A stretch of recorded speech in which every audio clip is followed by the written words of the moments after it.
Fred, can I have you sit over next to me in case Sure. you have questions? Yeah. Oh, Well, I'll probably have more. need that to was sit my up cheat there. sheet. Do we need to be sitting up there? Or do we he needs to look at that too. No, we need to use the microphone, so we'll just stay where we are. Because this thing may be just a fly-by-night. What's working on there, girl? I need to get this out of here. Turn it to the Without side. taking it out. Turn the whole thing to the side. Well, I just, wait. Brett, wait. Thank you.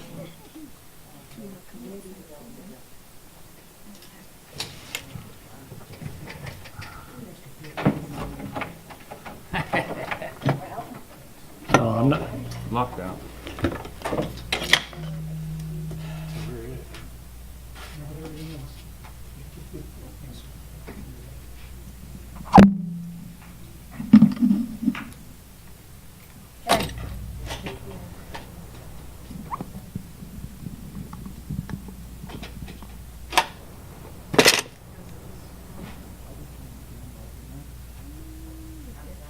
It's a work session, Well, so you can allow it. You can allow it, and you know what she's going to do.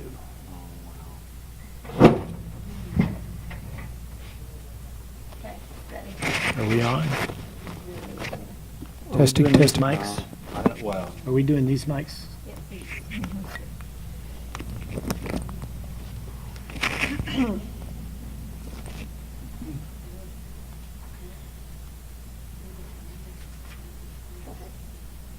oh, okay, we're going to go ahead and get started. The clock on the wall says it's 6:35.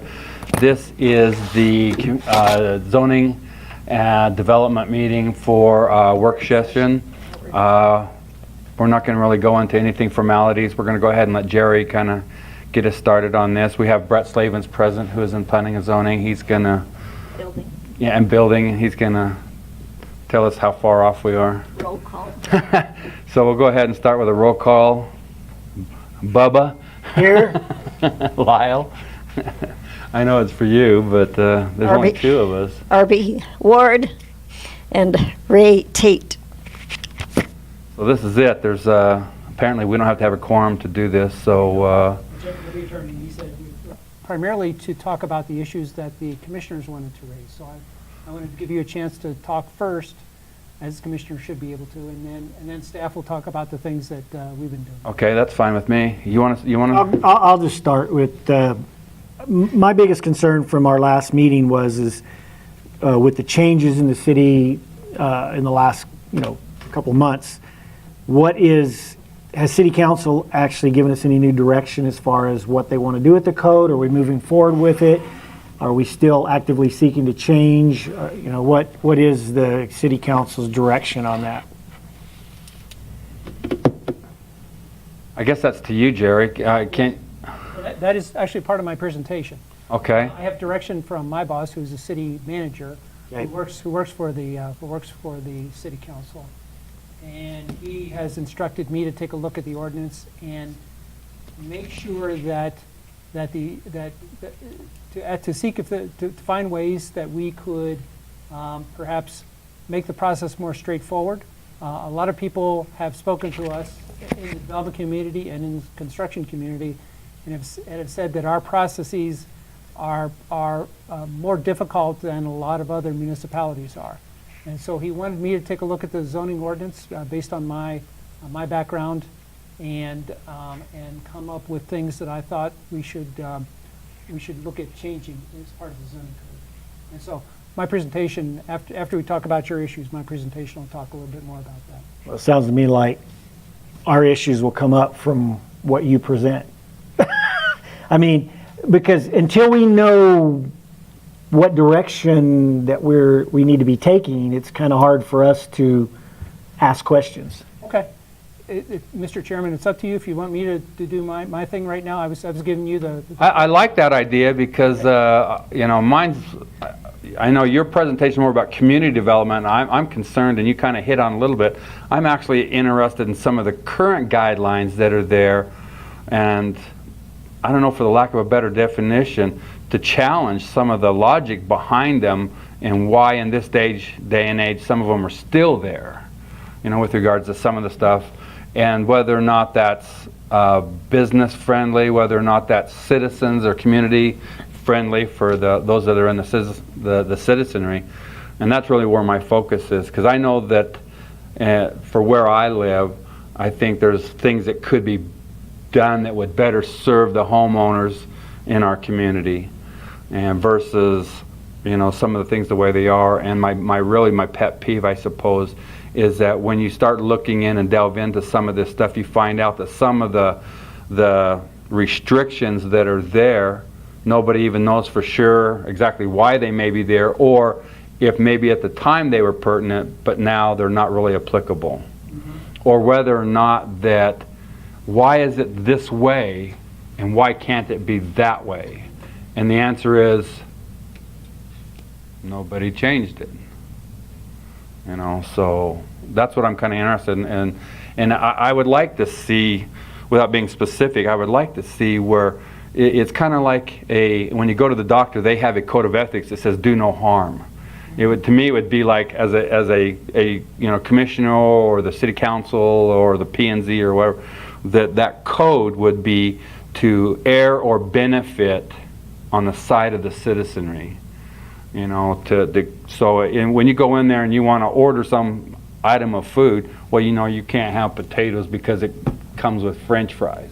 And I go, well, I want potatoes. And I go, well, we don't let you do substitutes. So my point is that I want to know why. And on top of that, if it doesn't impact, you know, anybody, then why can't we change the rules so that, you know, it kind of opens the door for options? I think one of the things we all need to keep in mind is that any update of zoning ordinances is never the end-all and do-all. That we will find things that we want to improve upon, situations will change, and we'll want to make changes to the zoning code. And I think you've made, as far as I can tell, you've made some significant changes over time. But anytime that you look at a major update such as this one, people tend to think that's kind of the last chance. I have to get everything in there. Well, we don't have to. I think a good zoning code is one that is probably updated at least once a year. That there's something that has changed in the zoning code and needs to be updated at least once a year. So, with that, Mr. Chairman, you want me to go do my little talk? Yeah, let's do that. Okay. Again, we're looking at the zoning code rewrite here. This has been a 3-year process. Yes, ma'am. Okay. You're not catching me. I tend not to talk real loud. Or hold it. I think it was just covered by your shirt. Oh, really? Yeah. Huh. How about this? Better? Nope. Nope, that's not better. Try, let me see if it's working. Hold it here. It seemed to be working. There you go. It is working. Just hold it. Okay. You know, okay. Planners like to hold microphones anyway. So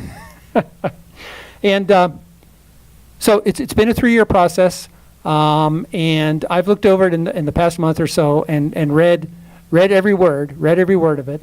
And so I think I have a good working knowledge. I don't have it all memorized, but I did read every word. And so just to back up a little bit, again, the city manager has asked me and us to look at the ordinance and to remove any unneeded roadblocks. If there's something out there that is unnecessary and acts as a roadblock to development, then he's asked us to see if we can potentially remove it. So he's asked us in general to review all our processes, policies, and ordinances, and ask questions such as, are we doing it? And one of the things you raised, one of the questions you raised, are we doing it because that's the way we've always done it? And the second question is, do we have to do it? In some circumstances, there's laws. There's some federal, but mostly state laws. The state loves to dictate to cities and counties what they can do. And so there's sometimes there are laws that are sometimes a little bit difficult to understand where they exactly came from, but they're in the law books, and so we have to abide by them. And the last thing we want to look at are the things that we're doing in our policies, ordinances, and processes, do they add value to the process, or are they taking away value from the process?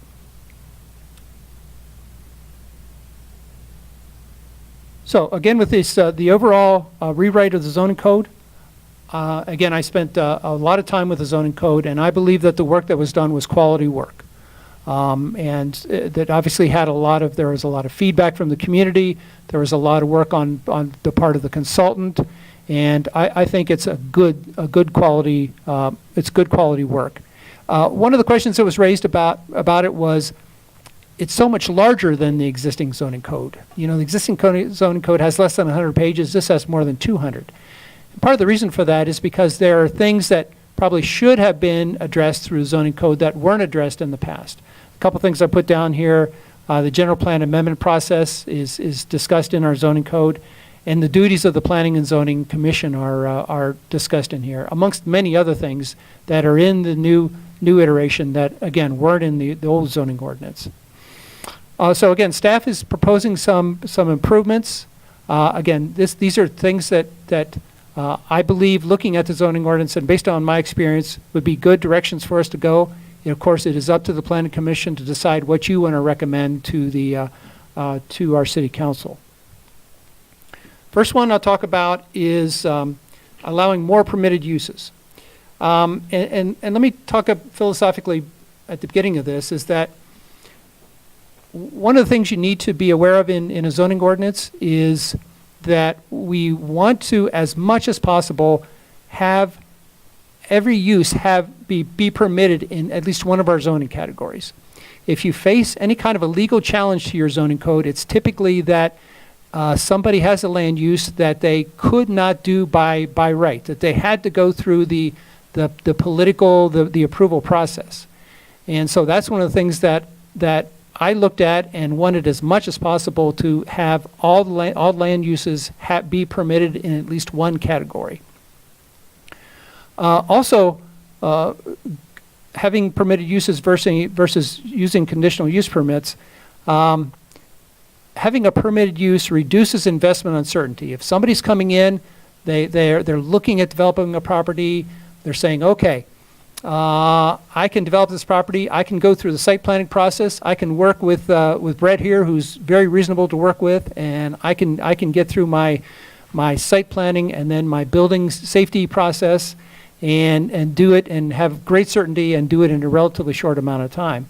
Or if they need a conditional use permit, that takes you into the political process. That takes you in front of the Planning Commission, and the Planning Commission, can decide and has the right to decide no, and we don't really need to give you a reason. It's just your application is denied.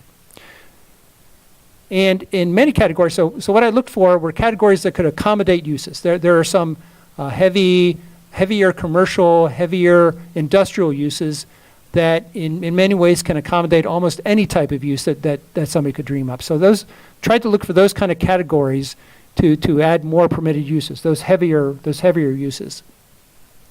Often with our land uses, we and the consultant did this on purpose. They added in built-in criteria. If you want to do a certain land use, if you meet these criteria, then you have a permitted use. And so they built those into the ordinance because we actually previously had more land uses that were covered by conditional use permits. So those criteria were built in so that we could say, hey, if you meet these criteria, these are the things we're looking for as a community. And if you meet these criteria, then yes, you can go ahead and you can go straight to work through the site planning process. Stop me at any point if you have questions. So what I did is put on these slides the uses that I think that we should take a look at. And again, we're just discussing it today, and we'll have further discussion. We'll go back through all this when we get to hearing. With assisted living centers, I was thinking assisted living centers are places that don't have a lot of tenants. They have, I think, less than a dozen, so they're pretty low scale. And I thought if somebody chooses to put one of these in a commercial district in the less intense, the C1 is the least intense commercial district, C2 is a little more intense, and C3, of course, is much more intense. But if somebody chose to put an assisted living center in one of those districts, I didn't see that it would impact either them or the commercial uses involved. So that's why I included that. So now, quick question for you, if you don't mind. The changes that are made on here, the highlighted changes, those are your suggestions? Those are my suggestions. Okay. Absolutely. And the others are what was in what we had originally? Exactly. So And those are were in your- those were mostly put in place by the consultant. Yes, in spending a lot of the- time in working the with rewrite, yeah. with you guys, with city Right. council, the committee, citizens in general, yes. Okay. Absolutely. So yeah, these are my suggestions. And boarding and shelter care, that I thought maybe in C2, since that's a little more intense than the assisted living, maybe allow that in C2. Dwellings where you can do live or work, I thought that those could potentially fit in the C1 and C2 categories as well. Going down to nursing homes, again, applying the same logic that we applied to the assisted living center, that they wouldn't impact the commercial uses, and the commercial uses, again, the less intense commercial uses wouldn't impact them either. Question. Please. The assisted living, nursing home type stuff, aren't those currently regulated by the state and you can't deny them into residential areas no matter what? These are commercial districts, so residential areas, if Because it says residential use category. it's the commercial, yeah, residential use categories, but these are under the commercial district. So you can see there along the I top. see that, but I guess that's But why I'm. it's a residential. Okay, yeah. Yeah, I should have explained that better. Look at the gray letters and numbers across the top. Those are it says C1, C2, C3, I understand the CBD, commercial. and MU. So these are all commercial or mixed-use districts. So it's the reverse. Okay, so I was thinking commercial into residential, but this is actually residential into commercial. Exactly. Okay, got it. Exactly. Again, this is somebody choosing to go Okay. into this. This is not something we're That not puts it forcing back them to in do. perspective for me. If they've got a Okay. parcel and they believe it can work, they've looked at the adjacent land uses, they're not concerned I get about it. the adjacent land uses. So why do we need to be concerned about them, is the question I'm raising. Going down then to campgrounds, that's not something that we were permitting, as I recall, and so I thought in the C3, if somebody comes into a C3 area, they're certainly not going to impact anybody with a campground in a C3 area. Any other questions on that slide? Okay, go on to the next one, and that one only has one, and it's the animal kennel and shelter. There again in the C3 district, I didn't see how they could cause any concerns in the C3 district, and I thought that might be something that we might be able to do. Moving ahead. So these are now the business and industrial districts, and our classifications are a little complicated. So these are typically your industrial categories. BP, there again in the gray in the top, BP, business park, SC, service commercial, and service commercial is very intense, industrial / commercial. It's kind of an amalgam of both. And then industrial park is IP, and that is the most intense zoning category that we have in the city. So going down, religious assembly is allowed in the BP and the SC. I thought, well, if somebody wants to locate an industrial park, and they choose to do that, and in some ways, the industrial park is going to be quiet on your typical Sabbath days for most religions, and maybe even be able to share some parking between the religious assembly and the industrial use. So I thought if somebody, again, if a religious group decides they want to locate in the industrial park, it didn't seem to cause any harm. So does that mean that the security guard living there is outside that category? As far as dwelling, live, Yes. work? Okay. Yes, it is. It is. Yep. Adult entertainment is, that group is very litigious. They will sue at the drop of a hat. I've experienced that in the past. And one of the things they sue over is not having a place where they can be permitted, where they can go in and not have to go through the political process to be able to locate an adult entertainment business. And so my strong suggestion would be in the industrial park district to make that a permitted use and avoid some major heartache. They have lawyers, they have Philadelphia lawyers, and they They are very aggressive. Why are they not required a permit in either of the other two categories? And NP is not permitted, actually. Oh, not permitted, okay. Not permitted, I'm sorry. yeah, I should have gone.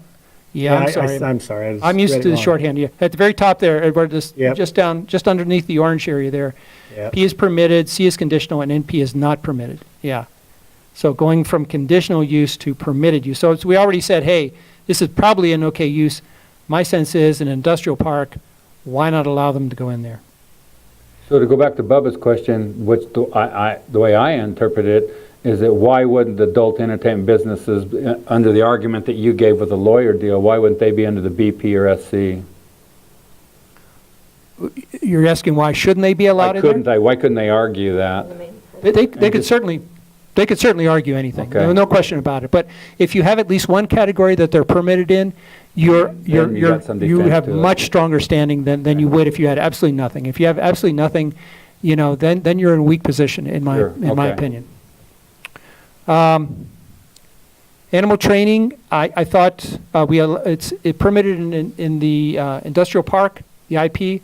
I thought since SC is also a very is a heavy commercial and an industrial category, I thought we could do animal training and animal kennels and shelters in both of those and not have any impact on absolutely anybody in those areas. Any questions on those categories? Oh, I'll move on. Let's see. We are still in the business and industrial categories and still in the BP, SC, and IP categories. We didn't allow outdoor commercial entertainment anywhere. And I understand the concern with commercial outdoor entertainment because it generates sound. You're going to have bands playing. You're going to have music. You're going to have noise. But there again, I felt that in the IP district that they could easily be accommodated in the IP district. Our IP areas tend to be in the southernmost part of the city and separated from where people live by quite a distance. And so I thought that would be a good place to be able to have that land use. Convenience store. You'll see convenience store, restaurant, and restaurant with drive-through. I suggested we allow in the industrial park district. And here's why, is because for people who are working in those districts, to have to travel, a couple miles to be able to get a Coke or to buy their, what else they're looking for, why make them do that? And if somebody wants to open a restaurant, if somebody wants to open a sandwich shop, it wouldn't be a full-service restaurant, but maybe somebody wants to open a sandwich shop. There's enough people working in the area, and they would like a place to go get lunch. Why would we prevent somebody from necessarily doing that? So that's why I felt that those should switch over to permitted uses, because again, they won't impact. The one thing we have to keep in mind with the industrial areas, which is very important, is that we want to make sure that we don't allow too many uses in the industrial area that kind of water down our industrial park. We want to make sure that we have land that is set aside for industrial uses going out into the future, so that we can, because those are the places we're going to have most of our job creation and most of our good paying job creation. A lot of that's going to occur in those industrial parks. And so we want to be careful. That's kind of the other side of the coin. We want to be careful about how many land uses we allow in there so uses don't come in and water those areas down. And so a lot of the things you see in the zoning ordinance, you would think, well, that area could accommodate that land use. Why don't we allow them to occur? And the logic there is that, again, we don't want to water down those areas too much. But my feeling is the convenience store and a lunch spot is certainly a good fit and prevents people from having to drive long distances to be able to take care of those issues. Any other questions on those? Okay, we'll move along. Auto wrecking and salvage yard, again, it was not allowed by right in any category.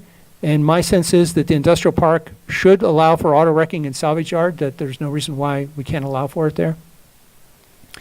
Next one down is heavy rental outdoor. Now that one is shown as an industrial, in the commercial districts, it's shown as an industrial use. But it didn't appear in the industrial categories. So I think that was just an oversight on the part of the consultant. And so I pulled it in to the business and industrial zoning districts made it not permitted in the business park. And the business park is designed to be more of a, a place that's very clean. It's a lot of office space, things of that nature. But then in the SC and the IP, I felt that could be a permitted use in both of those categories. Indoor storage, we're requiring a conditional use permit in the SC district. And I thought the SC district was probably heavy enough that indoor storage of boats and RVs was probably not going to be an impact to that district. Any questions on that one? Good. We're moving right along here. Okay. Another topic that we want to look at is being able to process general plan amendments concurrently with our rezones. We're able to do that now, and the proposed zoning ordinance would not allow that to occur. Now, minor general plan amendments are those that are low impact changes. If it impacts the character of the neighborhood, then it has to go through the major amendment process. And as you know, the major amendment process occurs once a year, has lots of public input, a lot of interest, a lot of eyes on that process. Whereas the minor amendments are often very simple. For example, we're looking at a parcel right now which seeks to use some land that's set aside for future use. We have a future use category. Considering the city owns so much land within the city, we can afford to have a category that says nothing's allowed in this category except maybe taking out all-terrain vehicles, because we own the property. If we didn't own the property, then that would not pass legal muster. But because we do, we can do that. And so they want to change that to be able to do an RV park. And this RV park would house people that are going to be working at the generating station, Navajo generating station, decommissioning that plant. They need a place to stay while they're decommissioning. And so they've got to change the general plan in order to do that. The other thing is that when you look at general plan amendments by themselves, you usually don't have a lot of information. You'll have the applicant saying, I want to go from future use to a residential category, and really doesn't have to give you a lot of reasons why. And so in some circumstances, in some ways, it's better to join the two, to be able to say, okay, I want to change to residential use, and here's why I want to change to residential use, because I want to bring in this RV park. And this RV park will house these people working at NGS, et cetera, et cetera. So you get better information if you take both of them together. It allows you also to focus your attention on it. So instead of having to look at the general plan and then look at the zoning, you look at them both at the same time. And lastly, from the point of view of our city manager and the direction he's getting from our city council, is that it would save 4 months in the process, where you don't have to go through first the general plan, then through your rezoning. So it could save up to 4 months through the process. Well, my only comment on the touching it every year, I think it's a good thing, but we can't even get past the original. I mean, we've been working on this for 3 years. And This is talking about the general plan and making amendments to the general plan. The land use plan? yeah, but Yeah. I mean, I can see that it's going to be a nightmare. I mean, based on the experience I've had over the last 5 years, it's going to take forever to get anything done. It's for major amendments, yeah. It can be a long process, and we are looking at the processes to try to reduce the time involved. But what I mean is to set it up to where we do this every year. I'm not saying we can't do it we can't look at it, but to say that you will do it every year, that means the commission's going to be sitting there looking at this thing and going back and forth and back and forth. Oh, I'm sorry, I wasn't clear. When I'm talking about the every year, that's for a major amendment to the general plan. And that by law can only occur one time per year, has to go through a whole process. And so I don't think you get very many people looking to make major amendments to the general plan. That's a really big change to the general plan. That's And so- basically going from planned or future development to some other classification. That's what you're talking about. That, or it's often the scale of the changes they want to make. Maybe it's a very large area. Maybe there's a master plan community wanting to come in an area that we were setting aside for future development, and they're ready to roll. They've got a concept, and it's large enough that it would mean that there would be a major amendment to the general plan. So then they would have to go through that process, it doesn't take a year. It's just that you can only see them one time per year, and it has to go through a specific process in order to meet state law. A minor amendment to the general plan right now can occur at any time and can occur concurrently with the zoning case, and we would like to keep it that way, to have them both together through the process. Okay, move along. Parking standards. One of the things that I've heard very loud and clear from Mike is that he's concerned about our parking standards, that we're requiring too much parking. I looked at the parking standards very closely, and the only one of them jumped out at me, and that was parking for restaurants. When I did the calculations, I basically took a 2,000 square foot restaurant and used the national average for area that's set aside for client space versus area that's set aside for kitchen and for storage. And as I recall, it was 60-40. That 60% is the areas where you and I go in and sit down in a 2,000 square foot restaurant. What I found was that Scottsdale required 17 spaces and Page required 24 spaces.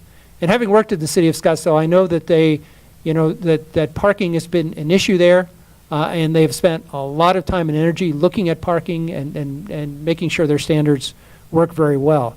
And so my suggestion would be to use Scottsdale standards, which is 1 space per 120 square feet of gross floor area. Now, that's a little bit different than what we're looking at today. Our ordinance today says, or the proposed ordinance says, 1 parking space for every 50 feet of public area, places where customers are, where clients are going to be, customers are going to be.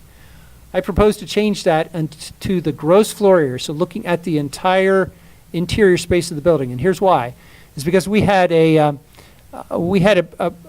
person who was interested in developing a building that had been used as a place where they had boat excursions go out of, and they wanted to change it to a restaurant. And when we did the calculations on it, we showed an astronomical number of spaces because they couldn't really tell us how much they wanted to use as kitchen and how much they wanted to use as public space. So I think in that circumstance, then this will be much easier for everybody to calculate. Say, well, here's the interior space of your building. Here's the parking that you'll need to provide. So somebody who's speculating, who's testing the waters, can really get a solid idea of how much parking they're going to have to provide, as opposed to hiring somebody, figuring out how much is kitchen, how much is storage, and then figuring out how much parking they're going to have to provide. Well, I'm not totally sold on the fact that we've got it figured out on how to figure out parking spaces, because every restaurant you drive to in Page, there's not enough parking. Every 7 restaurant? o'clock in the evening, you drive into a restaurant, there is no parking. Interesting. Yeah, every restaurant. That's I mean, you drive right down Lake Powell Boulevard, and every parking lot's packed. well, Lake Powell. Yeah, that is very true. Yeah. And I get it, probably not going to build a restaurant there because there's really no space to build it, but one rule applies to all when you have it in the zoning code, so. Yeah. One of the things that we want to look at, and that you raised a good point, and since we're just chatting here today, one of the things that I'm exploring with the city manager are ways that we can get more parking in our downtown area, and I think there's ways that we can do it that would not necessarily be entirely painful. So because we have some very wide roads in downtown, and to restripe those, to do some angled parking, may be a way to approach it. And again, I haven't been here long enough to understand the reasons why things are the way they are. They always have been. I'm sorry? Because they always have been. Okay, well, that's entirely possible.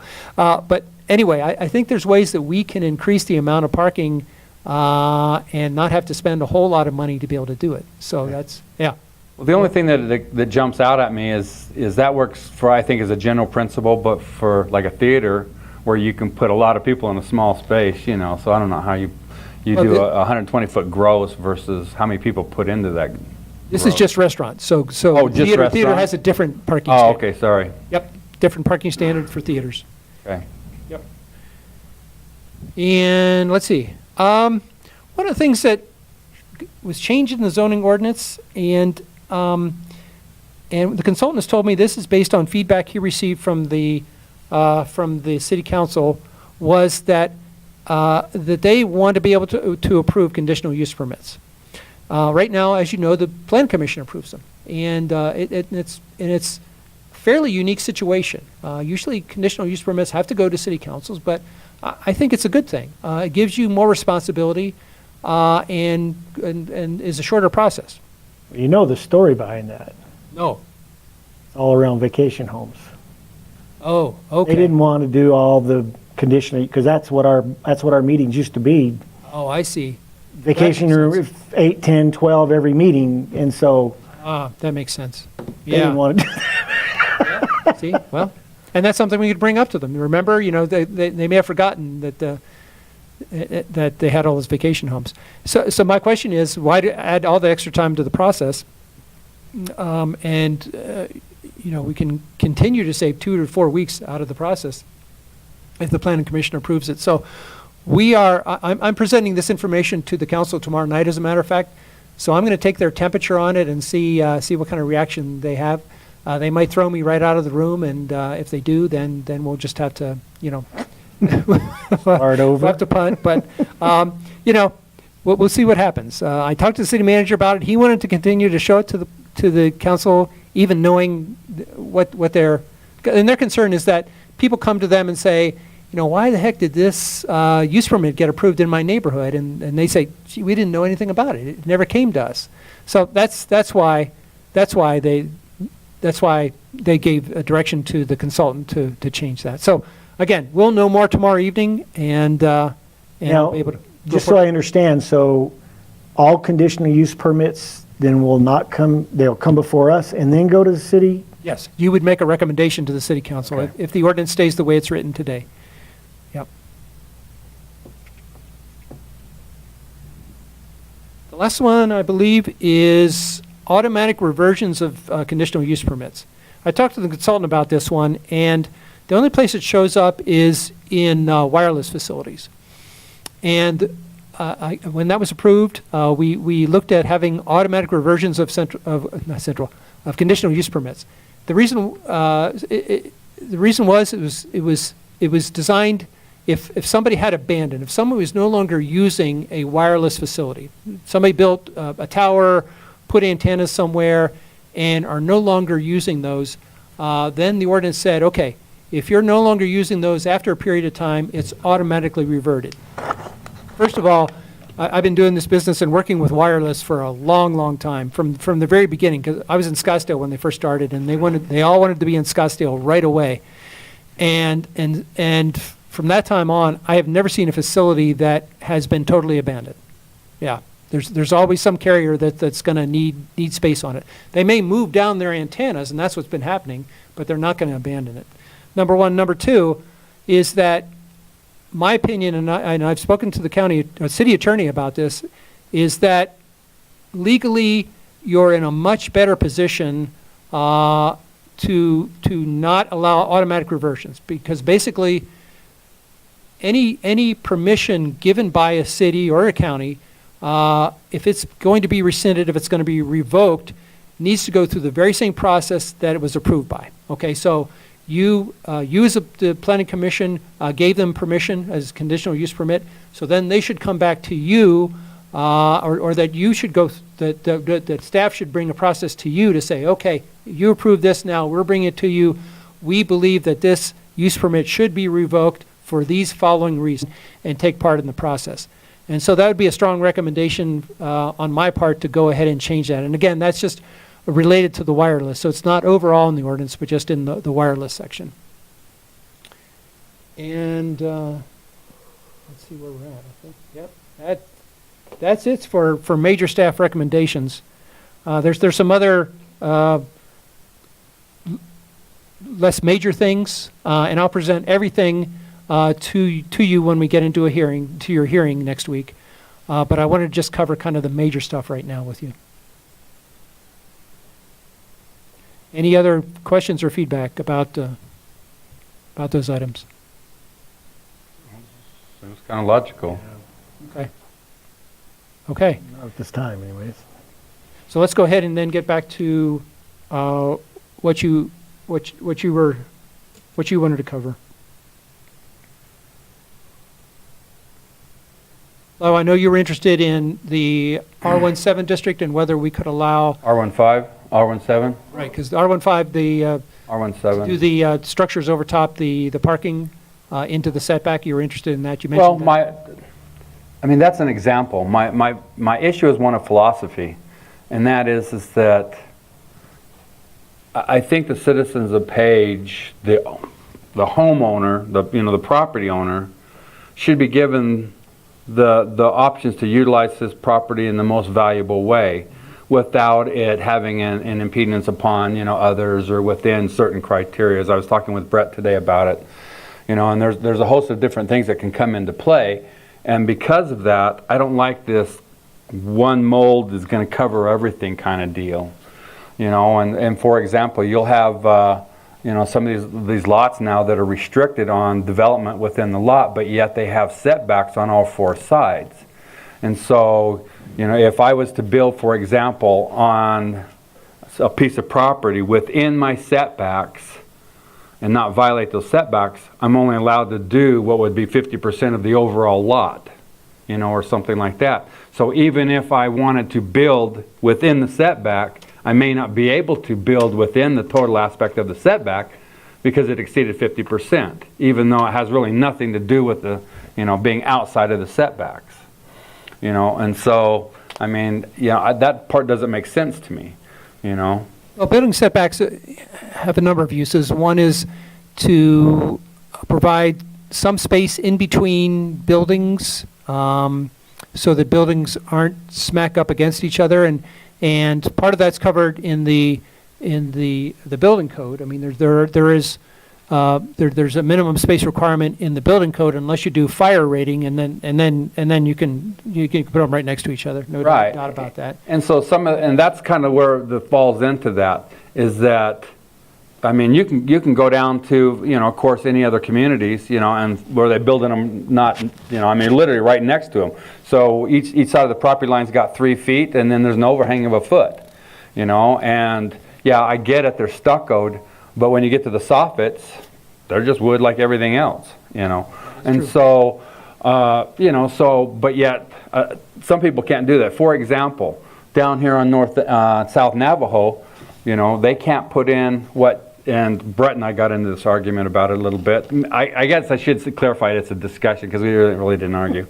But a discussion about how... I haven't seen him argue with anybody yet. Yeah, so well, Brett's, he's good to work with because he's don't argue articulate with about it.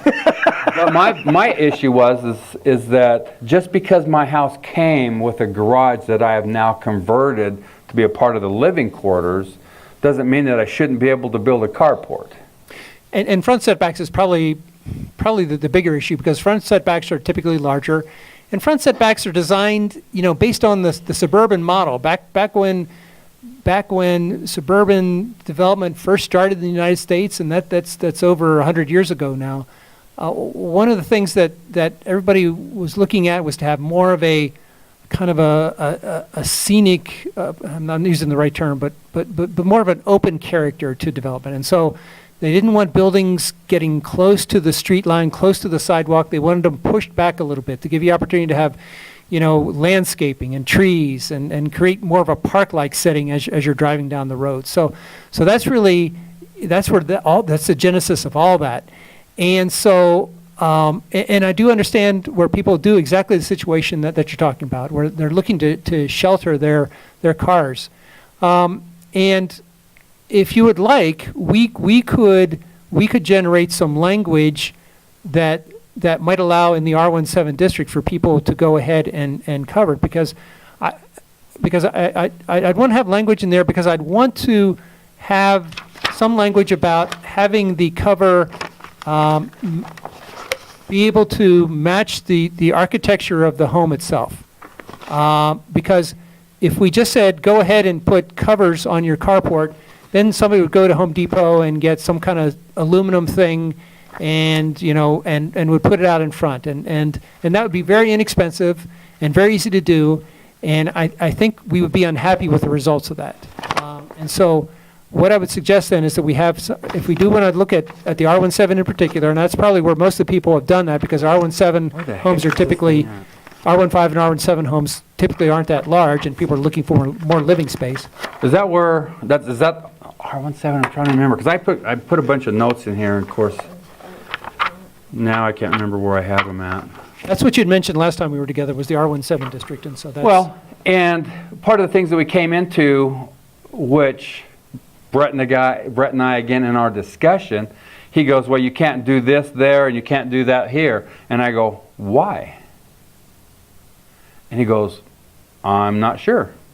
In some cases. Now, in others, we have some streets that have right-of-ways in them, and we're into this thing 50-some years now, and we're already talking about some of those streets are already larger, wider than, you know, what you would normally find.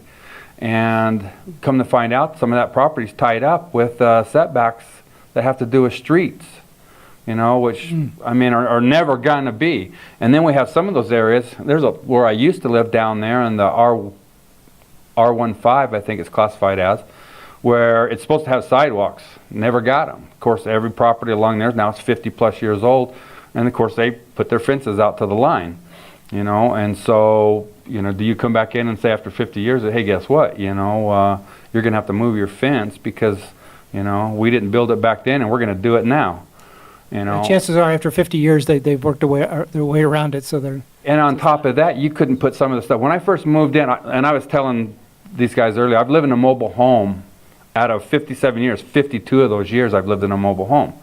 And when I first moved in there, I could barely get my house on the property, you know, because of the setback requirements. So you know, and luckily I found a way that, you know, you could do shade structures and stuff like that. But some of the stuff is I don't get it. You know, there's no rhyme or reason. And I like your comment about the urban setting, you know, or whatever. Today we live in an environment where water, you know, has a different connotation as far as it's being used, and that's not necessarily positive. You know, we want those, you know, to figure out a way to always use it smart, you know, to use only what you absolutely need and things. And I think, well, the city of Page has been fortunate that we get recharge credits, because if that went away, yeah, we were in deep trouble. And so, you know, it would be nice that, you know, to have this philosophy, in my opinion, that if I'm going to spend the type of money that I'm going to spend to purchase a piece of property, I want to be able to utilize it in a responsible way. I get it, you know, we got to make sure that, you know, we're not encroaching on other people's property or whatever, just being disingenuous to that design. But, you know, with regards to some aspects and respective to the example, you know, if a guy over here in South Navajo wants to put in a carport on the front of his house, to me, the only exclusion would be as if there are right-of-way, an easement, utility easement, or something like that in the front of that thing. Right, that's what we'd have to look at if we want to allow Yeah. people to do that in the R17 district, to make sure that that none of the structure goes into the any utility easement, because utility easement means that there's utilities there, and we may have to come in with the backhoe someday and dig them up, and so you don't want to have to tear down somebody's shade structure to be able to get to that utility. But yes, we can look at language that we can bring to you, and again, the language would reflect our desire to have an architectural tie between the shade structure Sure. and the yeah, house. it's not some fly-by-night piece of crap that, instead of making the property look better, now your neighbors are complaining because it looks like a piece of junk. Right, exactly. Yeah, I get the, Okay. and I think it's good, but the other thing I want to add to that is that it's a philosophy, though, too. You know, it's how can we, you know, what's your intentions, you know, now how can we help you get to that? You know, like, you know, I think you ought to be able to you know, you build right up to 1 foot of that back of that front property line, or, you know, right up to the line of your easement. You know, and of course I would argue with Brad over that I want to put an eave on that, so I want to have a 6-inch or a 12-inch overhang, you know, which you could argue was encroachment into the, you know, the right-of-way or easement. But, you know, I want to find ways to help the citizenry utilize their property, because it amounts to a huge amount of investment. You know, it's kind of like a Scottsdale program living in Page. I mean, I own a mobile home, just a single wide, and the property's $35,000. I about fell over when they told me that, you know, because it'd been a long time since I had bought a piece of property. And yeah, I go, I Oh, mean, more it's- than that in Scottsdale, but that's okay. well, it's 50 by 100. Yeah, yeah. I mean, I know some guys that's got a garage that big, you know, I wish I had a garage that big, but you know. But the thing is that, yeah, you know, that makes up the whole property. And guess what? You can't utilize it because of all these rules that we're not sure why they're there anymore. You know, and that's all I'm really saying is that I don't want to get into the minutia of all the things, but I think that, you know, there's some things in there that I would have to challenge based on the logic of them. Maybe it's a lack of understanding at that time. Maybe at that time it was logical, but in today's era it's not. well, and again, I think we need to bear in mind that this is not the end all and do all, and that if, as we identify things that we think don't make sense, let's address them. Well, and you know, I mean, I come from a philosophy that I'd you know, I would like to challenge it because you can always tell me no, but I want to go there and see, because sometimes what you find out is that, well, we just, you know, it never came up. It hasn't been an issue. Nobody talked about it, so it is what it is. The roads are that way, or the building is that way, the code is that way, just 'cause. Nobody knows why anymore. Well, this code has gone through a very strenuous process, and I think that this code that has received more public scrutiny than probably 95% of all the codes out there. So, Well, then I didn't want to do this, but I want to take it for example then, and Brett brought up something that I disagreed with. But there was in the mobile home section, they want to put in a criteria that says that your mobile home, if it's a certain age, you can't put it in there. Now, we have some of them down here who say you can't put anything in there unless it's brand new. You know, that, and then, you know, the more you look at that, that's under CCNR, it's not necessarily city code. Right. You know, and so I get it, you know, under the development concept, the guy wanted to do this, it was his development, we're not, you know, arguing about that because that's okay. You know, but over the course of time, you know, especially if you talk about the R1 area that goes down through, because, I mean, there's some homes in there that are still trailers. They have the old metal siding, you know, and all that stuff, and we're way beyond that in they get to development. stay. It's probably the pre-76, is that what we're looking at? Is that what you're referring to as the... Yeah, so right now, we don't allow anything, older than 1976, pre-HUD. And So they- even today, before the... even today, yeah. Yeah, and that's very standard. Cities, counties throughout Arizona, they're pre-76. I don't disagree with what they're saying there. My thing is that under this new coding that's coming in, there's going to be some change to that. And I think that, you know, if we're going to do that, there would be some you know, reasons for changing it. You know, now would the city come in and say that, okay, if you're going to put a mobile home in the R15, you can only put a brand new mobile home in there and that's it? Or would you say that you're going to put in something else? And if you do, and you want to put in restrictions on what that is, my question is, what's the logic basis for that? And so Brett and I had that dialogue, and in theory, I agreed that, yeah, I mean, maybe we wanted to claim that if you're going to put something in the R15, it's got to be at least in this century. So it was going to start in 2000 or newer to be applicable.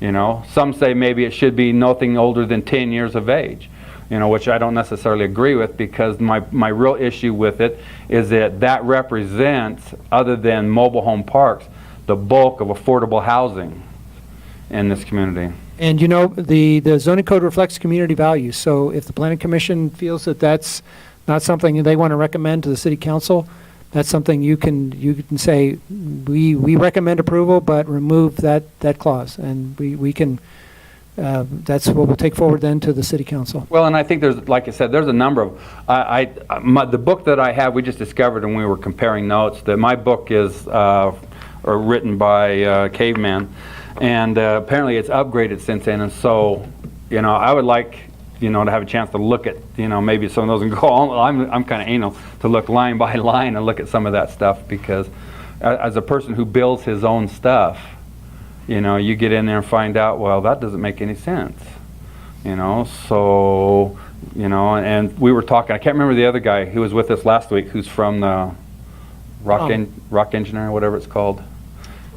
Anyway, Tom, yeah, And I go, why isn't there some basic standards in there for working with some metal and building stuff like that? And, well, you got to have engineering. We don't have an engineering firm in this town that can do any of that.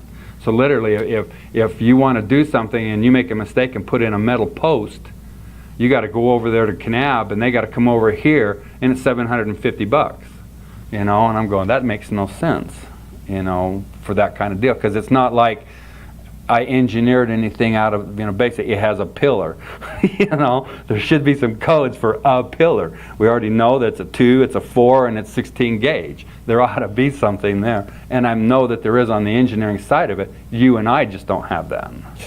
No zoning code will ever be perfect, and so my suggestion is going to be, let's go ahead and approve this, and if there's other things that we want to take a look at and address in the future, let's do it.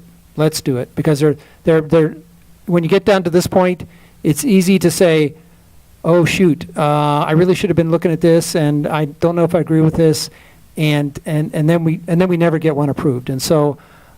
Okay, well then, if you're saying that we're going to take action next week, right? This thing's going to come up next week? Or? It comes to a hearing, and yes, that for you to recommend potentially to the city council at that point. Okay, because I will tell Brett then, if you had something in there that said from 2000, yeah, I could go with that. But if it shows up with something like, if your home isn't at least 10 years, newer, so it can't be 10 years older than whatever. So if this is 2018, it can't be older than 2008. You can't have it, then yeah, I got an issue with that. But if it's going to be, something like 2000, I think, okay, I can see that. I mean, I can get to where let's put it in this century. So but we could look at maybe 20 years as opposed to 2000, just say round numbers 20 years versus 10 years. yeah, Yeah, and okay. I really, my philosophy behind that is it's the affordability of it. Some people you just can't get there. Yeah, but I think you still have to have something in there that, so you're not bringing something in and it looks like. I agree. And Brett and I we talked about that. But the problem is that, and I gave him the example, is like, you can't have your 62 Chevy because it looks like crap, or he's fixed that dude up and it looks just fine. It's the same, the guy who has the real nice place to fix it up versus the guy who has a newer vehicle. But I think part of that is that you're allowing somebody to bring an older home in. There should be a criteria that they have to meet in order to make it appeasing. And I agree with that. I agree with that. But I don't know how you do that, though. I don't know. You're getting into single-family home aesthetics, and we don't even touch that, Yep. And so it's something that I think looks okay. It's part of the reason why we're in the situation we're in. Well, it's something I think looks okay. Maybe somebody else thinks looks terrible. My 62 Chevy is all rusty because I like it that way. But somebody, original. Yeah, exactly. It's original. Never been restored, and Right. I like it that way. Yeah. But others don't. So Well, the only other thing because I actually started out with a 2-car garage, and it turned into a storage facility, because I got tools out the, thing in there, and my lot is so small that, you can't really do a lot of stuff to it, and so I converted my garage into a, tool room, basically, and luckily I found a way to put in a carport, and of course I had to meet the criteria that are there. The thing that I want to impress upon, maybe for the thought process between now and next week, if we're going to write a few things down, is that if there's no easement and there's no right of way or any of those things, then pillars and things like that should be able to go right up to the property line or somewhere very close to it, 1 or 2 feet or something like that, so that they can do overhangs. Didn't we change? Weren't this setbacks? I thought we changed the setbacks a few years ago to allow to use more of the covered or more space on the property. Yeah, we did in the R15. Just the R15. You're able to put a cover on the front of your house within 8 feet of back of sidewalk in the R15. But the argument and exception that I have with even that example is that I have a 5-foot easement, utility easement, in the front of my property, but the setback is 8 feet. So I lose 3 feet, which, if my property is only 50 feet deep, actually turns out to be a huge deal. Well, the other issue is with the new utilities going in, where they've put in the new electric, where they've moved it from the back of the property to the front of the property. Now we have a utility easement on the side and on the back. Yes, in some areas over there. Yeah. Well, and I'm not saying that we're going to be allowing them to do that, because that's obviously an issue. You know, those are sources that feed other homes and things of that nature. My point of it is that when that criteria comes into play, then you have to address it specifically. But for the guy who comes in and says, I don't have an easement restriction on the front of my property, but yet my setback is clear back here where I can't build it. I can't do it, you know? And then even to be more anal is that my setback is at 8 feet and my right-of-way is at 5. So what the heck is that about? Why can't I build within that 3 feet? Makes no sense. The logic is that, okay, you can up to that 5 foot, that's yours to do with as a shade structure, you know, or maybe it's something else. I don't know, because, you know, I don't have any way to, you know, be creative enough for examples. But my point of it is to have a philosophy that's beneficial to the citizens. So if that's, you know, what the criteria is, then they should be able to do it within that criteria.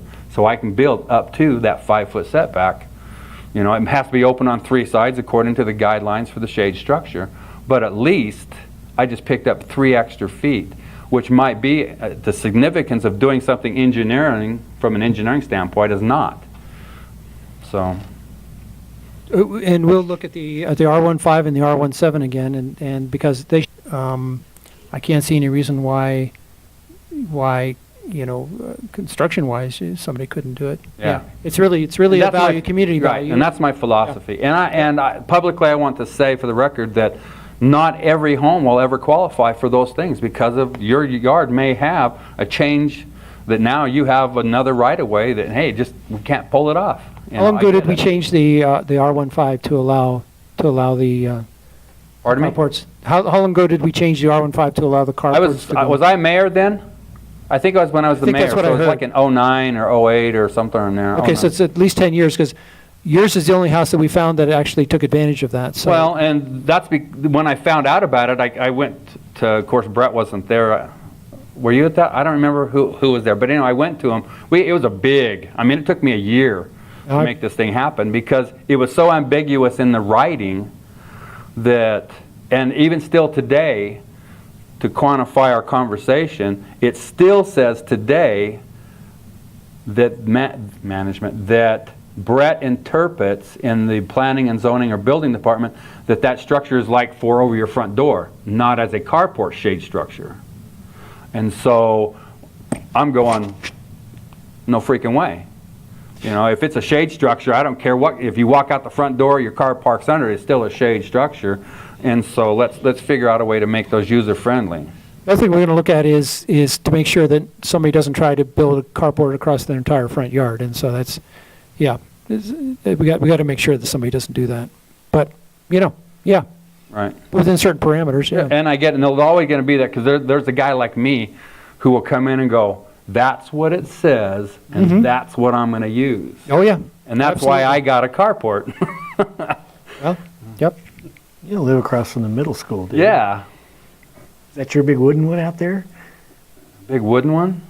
Mine's got big old metal beams. I had to get engineering from Kanab to come over. I gave them $750 and That's what they, it is. Well, extended the roof line, too. Extend the roof line out, so it looks like it's part of the it's all house. part of the thing. And see, Yeah. that part is what and I think when you do that, the city gets revenue from the permitting, the value of my property goes up, I benefit from it. I had to pay the county the increase in my property values. You know, I mean, everybody kind of benefits on that thing. Plus my cars are outside of the sun.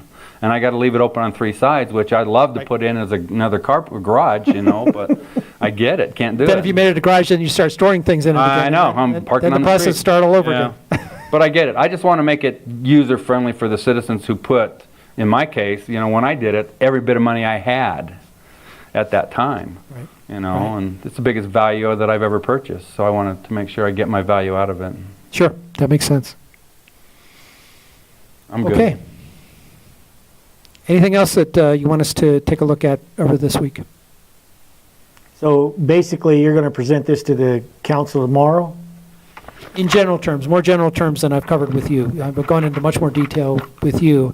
So I'll talk more philosophy with them. Okay, and then basically, we'll bring it before the commission at our next meeting? Yes, Tuesday.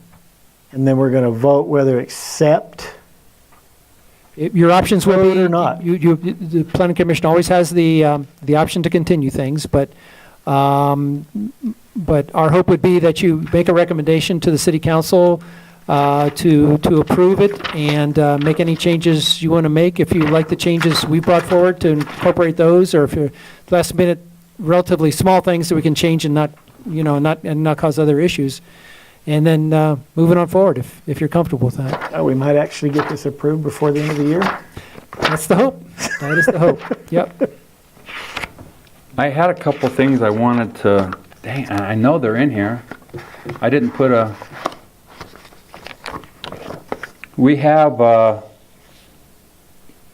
tables, note tables in there. Note tables? Yeah, and so when you go to do something, you got to refer to this table and stuff like that. So, Right. and some of those, like I'm questioning some of the stuff they had in the R2, Okay. but R2D2. yeah, I just can't remember where the heck that was it, because I didn't mark it. And there's only like 300 pages here of stuff. 200. It's 200 and some. I mean, I got this thing penciled up. Where the heck is that not showing up? Well, I don't think it's pertinent for this conversation. I mean, as long as you understand, I'm going to come in there and pick your brain some more on things that I would like to see, and then, you can tell me I'm crazy or whatever. But I wrote down a bunch of notes, and then I screwed it up here and didn't mark them. All right. I guess that means I'm not supposed to bring them up. Okay. All right. Gentlemen, thank you. Thank you.